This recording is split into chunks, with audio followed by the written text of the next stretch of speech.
Hello students, welcome back to solitude education. तो इस नए टॉपिक में बात करेंगे subject wise analysis SSC JE का।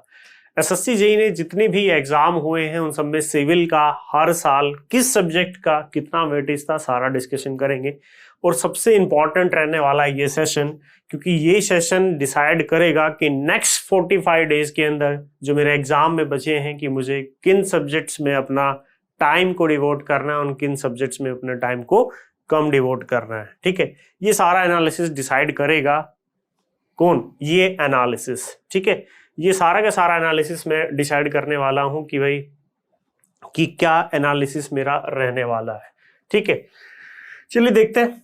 तो यहाँ पे आप देख रहे होंगे टैबुलेटेड फॉर्म में सारा का सारा डाटा मैंने बना लिया है। और डाटा इन द सेंस बच्चे, अगर मैं डाटा की बात करता हूं तो डाटा अगर मैं बात करूं तो डाटा आपका देखो यहाँ से 2004 से लेके 2004 की मैं बात करूंगा, 5, 6, 7, 6 में हुआ नहीं था, 7, 8 से लेके 2020 तक। ठीक है, और अगर मैं सबसे इंपॉर्टेंट चीज आपसे बात करूं कि मेरे लिए सबसे ज्यादा इंपॉर्टेंट डाटा है वो पिछले 4 साल का है, क्योंकि 2016 से ऑनलाइन एग्जाम होना स्टार्ट होता, तो 2016, 17, 18, 19 और 20 ये 5 साल के एग्जाम मेरे लिए सबसे ज्यादा इंपॉर्टेंट है, जो डिसाइड करेंगे कि मेरा किस सब्जेक्ट का वेटेज कितना ज्यादा होने वाला है। ठीक है, 19 में थोड़ा डाटा आपको ज्यादा दिख रहा होगा।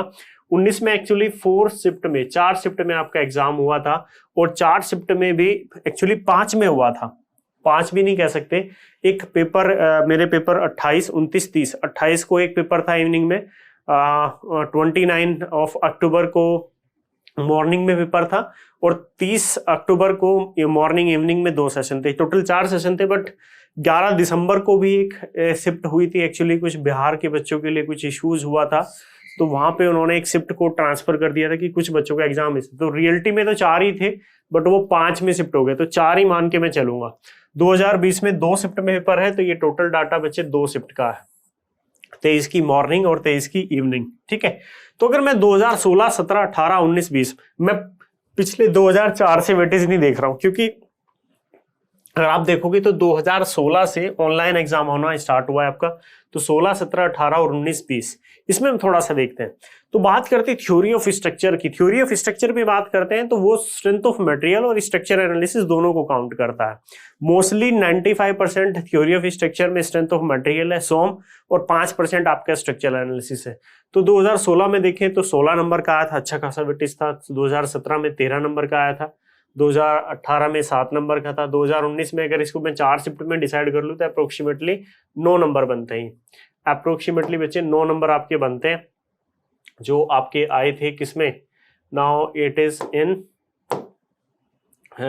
2019 वाला एग्जाम में। 2020 में भी इसको मैं डिवाइड कर देता हूं तो अप्रोक्सीमेटली 7 नंबर आपके बनते हैं। तो मैं ये कह सकता हूं 16, 17, 18, 19 और 20, तो 16 के बाद कंटिन्यूअसली इसका वेटेज थोड़ा घटा है, तो मैं एक ऑन एन एवरेज बोल सकता हूं कि भाई जो मेरा थ्योरी ऑफ स्ट्रक्चर है इसका वेटेज 7 से 8 नंबर का है। 7 से 8 नंबर का वेटेज रहता है स्ट्रेंथ ऑफ मटेरियल का। और स्ट्रेंथ ऑफ मटेरियल एक ऐसा टॉपिक है जो ज्यादा कोई टफ नहीं है, डायरेक्ट फॉर्मूला बेस्ड चीजें हैं, थ्योरेटिकल चीजें हैं, तो कोई ज्यादा डिफिकल्टी नहीं है सब्जेक्ट को आप प्रिपेयर करने में। और अगर कोई इंजीनियरिंग का बच्चा है तो स्ट्रेंथ ऑफ मटेरियल से ही शुरुआत होती है, तो स्ट्रेंथ ऑफ मटेरियल सबको आता ही है, इसमें कोई प्रॉब्लम नहीं है। नेक्स्ट इंपॉर्टेंट सब्जेक्ट की बात करेंगे आरसीसी। ठीक है, आरसीसी सबसे लिए वेटेज है। आरसीसी की बात करूं 16 में 11 का आया, 17 में 11 नंबर का आया, 18 में 10 नंबर का था, 19 में 45 है, 4 शिफ्ट का डाटा है, तो आप इसको बोल सकते हो लगभग 11 नंबर। और ये 16 था, 2 शिफ्ट में था, तो आप इसको बोल सकते हो कि 8 नंबर। तो आप ये बोल सकते हो कि 10-11 नंबर वेटेज रहता है आरसीसी का। 10 से 11 नंबर आपका वेटेज रहता है अप्रोक्सीमेटली आरसीसी का, यानी कि एक इंपॉर्टेंट किरदार निभाता है आरसीसी भी एसएससी एग्जाम में।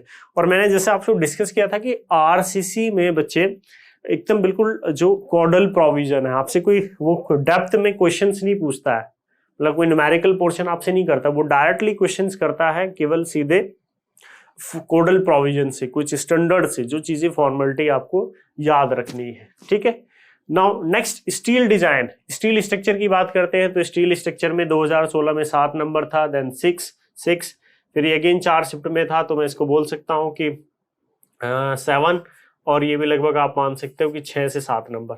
तो ये स्टील का जो वेटेज रहता है ऑन एन एवरेज 6 से 7 नंबर, ठीक है। और स्टील में भी कोई ज्यादा डिफिकल्टी आपको देखने को नहीं मिलती है। इसमें भी सेम वे और स्ट्रेटेजी हम फॉलो करते हैं जैसे आरसीसी में करते हैं। सिंपल स्टैंडर्ड चीजें मुझे याद रखनी रहती है स्टील के अंदर और मेरा क्वेश्चन बन जाता है, ठीक है। नेक्स्ट, और मैं कहूंगा कि सबसे most important subject SSC pre exam के लिए, मेंस में भी है, मेंस में थ्योरेटिकल पोर्शन लिखना पड़ता है तो थोड़ा सा अवॉइड कर देते हैं, लेकिन प्री एग्जाम का ये कहता हूँ बैकबोन जिसको बोलते हैं वो है building material and concrete technology. सबसे इंपॉर्टेंट सब्जेक्ट है building material and concrete technology. 2016 में 27 नंबर 27 मार्क्स डिसाइड कर देंगे आपकी गेम पूरी की पूरी, पूरा सिलेक्शन डिसाइड कर देता है बिल्डिंग मटेरियल।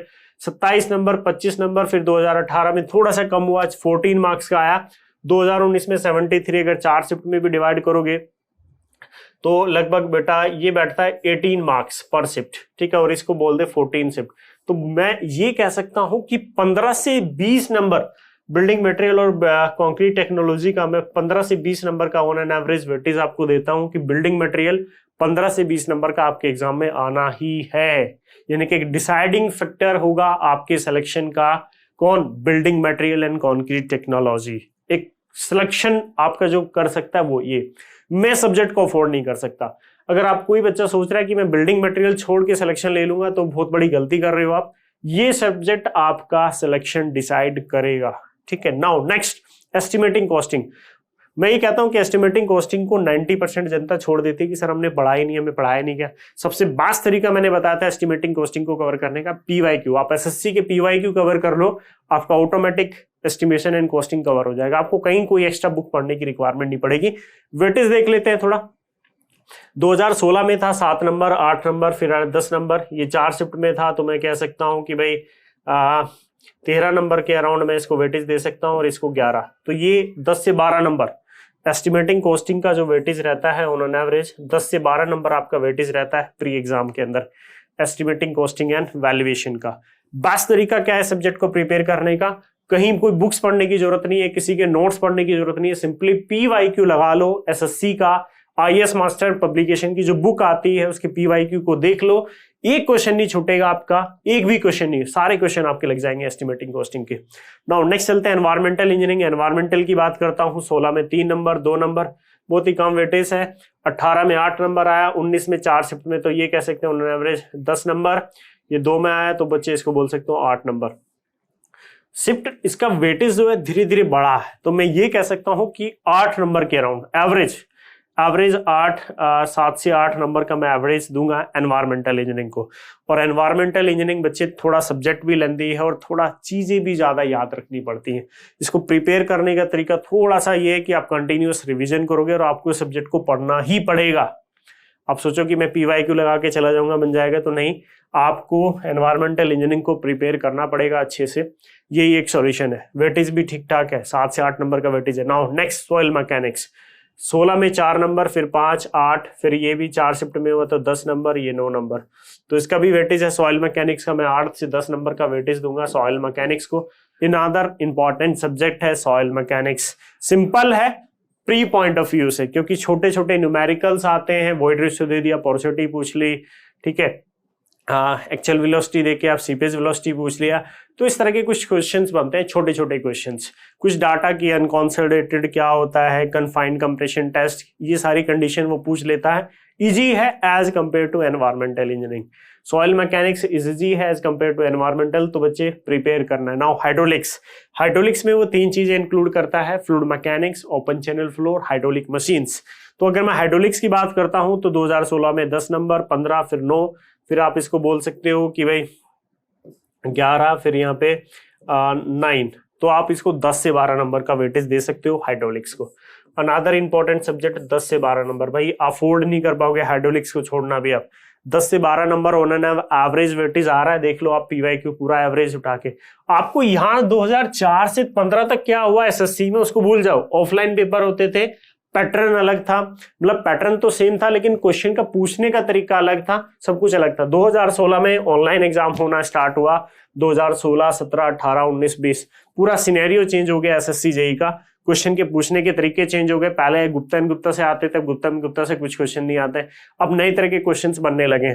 ठीक है, तो ये 2004 से लेके 2015 तक क्या हुआ, भूल जाओ उस चीज को। मेन स्टोरी है 2016 से 2020।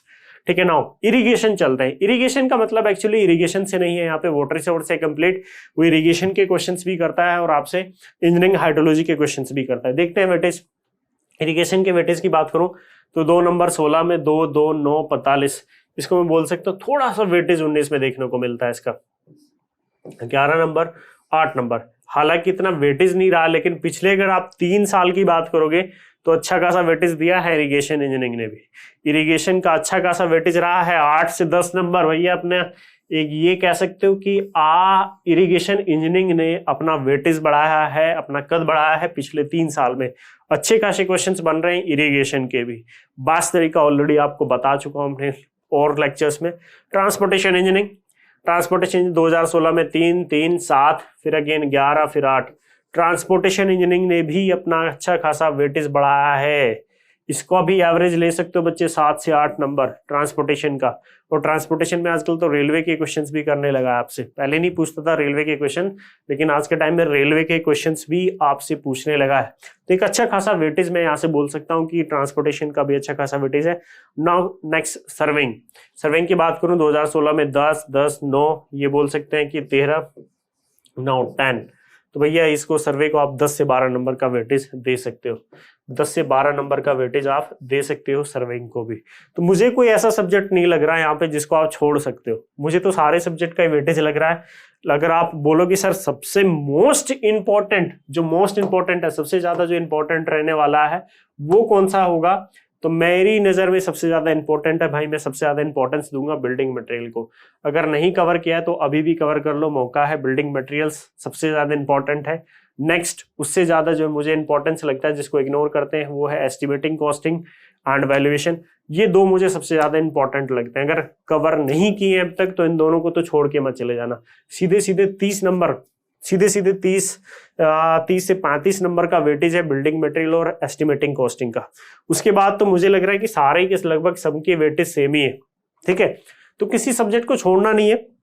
एसएससी में अगर आप किसी सब्जेक्ट को छोड़ रहे हो तो उसका बेस्ट सोल्यूशन तरीका ये है कि आपको लग रहा है कि मैं इसको डिटेल में नहीं पढ़ पा रहा हूं, तो एटलीस्ट आप पीवाईक्यू लगा लो उसके, जो प्रीवियस ईयर क्वेश्चन पेपर होते हैं। अब इंजीनियरिंग के यार थोड़ा वो तो आइडिया रहता है ये सब्जेक्ट का, तो आप एटलीस्ट कम से कम उसका पीवाईक्यू लगा लो। पीवाईक्यू में हो सकता है आपको कुछ क्वेश्चन लग जाए, कुछ 50-60% क्वेश्चन लग जाए, 50-60% आपसे ना हो तो फिर भी एक चांस रहता है कि आप उसके कुछ क्वेश्चन बना लोगे। क्योंकि आप देख रहे हो वेटेज, जिस तरह से वेटेज का मैंने एनालिसिस देखा है यहाँ पे, तो मुझे नहीं लगता कोई सब्जेक्ट ऐसा है जिसको आप छोड़ के जा सकते हो जिसके कम क्वेश्चंस आते हैं। सबका वेटेज है। एक्सेप्शनल, बिल्डिंग मटेरियल और एस्टिमेटिंग का इनका अच्छा 30% के राउंड कवर करते हैं। 100 में से 30 नंबर, 30 से 35 नंबर इन दो सब्जेक्ट से ही आपको मिलने वाले हैं। ठीक है, तो बाकी सब्जेक्ट अगर कोई छोड़ भी रहे हो 1-2 सब्जेक्ट, ठीक है, कुछ प्रॉब्लम्स है, पढ़ा नहीं है पहले या समझ नहीं आया, तो एटलीस्ट उसको कंप्लीटली मत छोड़िए, आप उसका कुछ पोर्शन को कवर कर लीजिए। और किसके थ्रू करना है? पीवाईक्यू। कुछ बच्चे बोलते हैं कि सर बेस्ट बुक क्या है, बेस्ट बुक फॉर एसएससी। आप बेस्ट बुक की बात करते हो कि सर मैं वो लगा रहा हूं, मैं ये लगा रहा हूं, तो भैया मैं आपको देखो 45 डेज बचे हैं। 45 डेज में केवल एक ही बात बोलूंगा कि जो बेस्ट बुक है वो पीवाईक्यू है, बस इसके बाहर नहीं जाना। अब तो वैसे भी लास्ट 45 डेज बचे हैं, तो पीवाईक्यू लगा लो। प्रीवियस ईयर क्वेश्चन पेपर जो है एसएससी के वो लगा लीजिए। अगर पूरे भी नहीं कर पाते हो तो एटलीस्ट 2016, 17, 18, 19 और 20 इन ईयर के पेपर लगा लो। अगर पूरे भी नहीं लगा पा रहे हो तो इन पिछले 5 साल के ये पेपर तो एटलीस्ट लगा के चले जाओ। ठीक है, ये कवर कर लो, पूरा टेक्निकल आपका कवर हो जाएगा। सबसे ज्यादा टाइम कहाँ डिवोट करना है? बिल्डिंग मटेरियल और एस्टिमेटिंग कॉस्टिंग। हालांकि सब सब्जेक्ट का वेटेज है। ठीक है, और अब जैसे कि 45 डेज बचे हैं, तो मैं ये सलाह आपको बिल्कुल नहीं दूंगा कि आप किसी सब्जेक्ट को बिल्कुल न्यू तरीके से पढ़ने बैठो और 1 आध महीना अपना उसमें गवा दो। नहीं, अगर आपको लग रहा है कि मेरा कोई सब्जेक्ट छूट रहा है और मैं इसको कवर नहीं कर पाऊंगा, lengthy subject like environmental engineering, तो आप हो सकता है कहीं उसको जो शॉर्ट बुक्स आती है ना, जो एक तरह से कहते हैं कि जिसमें डायरेक्ट फॉर्मूले लिखे रहते हैं, डाटा लिखा रहता है, बहुत पब्लिकेशन की आती हैं, आप उससे थोड़ा बहुत कवर कर लो उसको और उसके पीवाईक्यू लगाने की कोशिश कर लो। ठीक है, थोड़ा बहुत PYQ लगा लो, हो सकता है वो सब्जेक्ट आपका 60, 70, 80% तक तैयार हो, 20% तैयार ना। फिर अगर 10 क्वेश्चन आते हैं फर्दर उसमें से, तो आप 4-5 सवाल तो एटलीस्ट उसके लगा सको। ठीक है, 4-5 सवाल उस सब्जेक्ट के आप लगा सकोगे अगर आप इतना भी कर लेते हो। अगर कोई सब्जेक्ट बिल्कुल आप स्किप करने की छोड़ रहे हैं तो बिल्कुल गलत है। आप कोई सब्जेक्ट, मुझे नहीं लगता इस एनालिसिस को देखने के बाद कि कोई भी सब्जेक्ट आप उसको कंप्लीटली छोड़ सकते हो, कोई सब्जेक्ट नहीं छोड़ना है। तो टेक्निकल में इससे बेस्ट एनालिसिस मैं नहीं समझता कि कुछ हो सकता है कि भाई एटलीस्ट कुछ नहीं हो रहा तो 16, 17, 18, 19, 20 इसके PYQ आप लगा लो। और सबसे बेस्ट बुक PYQ की यहाँ पे क्या है, IAS मास्टर पब्लिकेशन है। सॉल्यूशन बेस्ट है, गलत चीज नहीं मिलेगी, गलत सॉल्यूशन नहीं मिलेगा उसमें। ठीक है, और सॉल्यूशन बड़े डिटेल में मिलेंगे, उससे और ज्यादा इफेक्टिव आपका कवर हो जाएगा। ठीक है बच्चे, तो फिर इसमें इतना ही। बाकी नॉन टेक्निकल के लिए मैंने अलग से वीडियो बना दिया था कि भाई नॉन टेक्निकल पोर्शन के लिए क्या पढ़ना है, क्या नहीं पढ़ना है। ठीक है, नॉन टेक्निकल पोर्शन में आपको क्या कवर करना है, रीजनिंग को कैसे कवर करना है, जनरल स्टडीज को कैसे कवर करना है। जनरल स्टडी में मैंने बताया था करंट अफेयर का सबसे ज्यादा इंपॉर्टेंस होता है।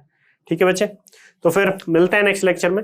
उससे पहले मैंने वीडियो के डिस्क्रिप्शन में आप देखोगे जब जाओगे तो टेलीग्राम का लिंक दे दिया है, ज्वाइन कर लेना, इन्फॉर्मेशन मिलती रहेगी टाइम टू टाइम। और जो एप्लीकेशन है सॉलिट्यूड एजुकेशन का, उसको भी डाउनलोड कर लीजिएगा।